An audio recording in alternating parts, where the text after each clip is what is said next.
Episode 1 of Snowpiercer Season 3 begins 6 months after the events of the previous season. There are two trains now, of course, the proverbial tortoise run by Mr. Wilford, and the fast hare with Andre Layton running the show. We all know how this fable turned out. Will Layton rest on his laurels and find himself at Wilford's mercy? Till, Alex and Layton work together with Bennett to start taking ice samples outside.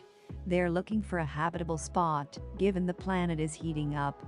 Thanks to Melanie's research, they're continuing the work she started and seemingly making good progress.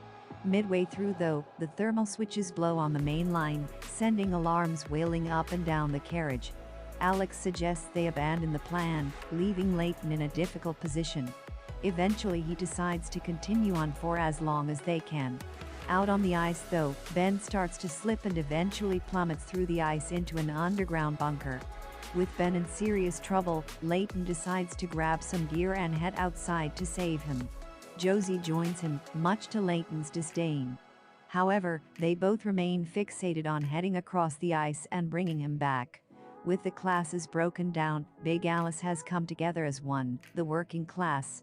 Ruth is part of the resistance against Wilford's rule though, deep in the heart of the icy recesses of the train. She eagerly awaits Layton and the others to return.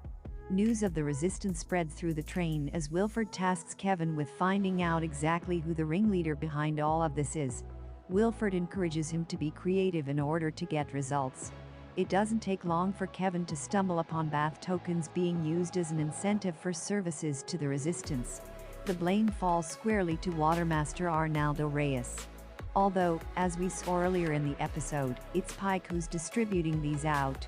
When Wilford and his men begin investigating, Ruth is well prepared and collects up her gear quickly. This seems to be a regular game of cat and mouse, with Ruth and Pike heading out on the sub-train through the carriages to escape Wilford and the others. Back on the Snowpiercer, things take a turn for the worst.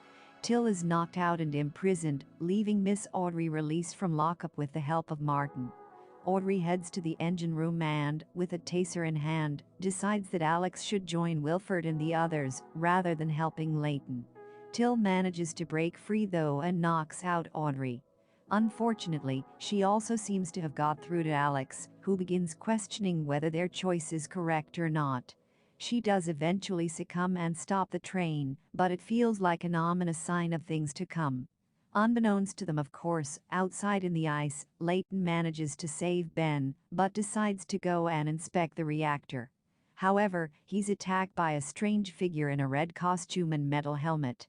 Layton manages to overcome her though, and eventually the group make it back to the Snowpiercer, with Layton carrying this woman over his shoulder.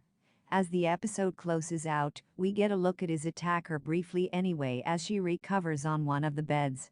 Layton reflects on his time on the ice, as flashes of awe strange tree echo through.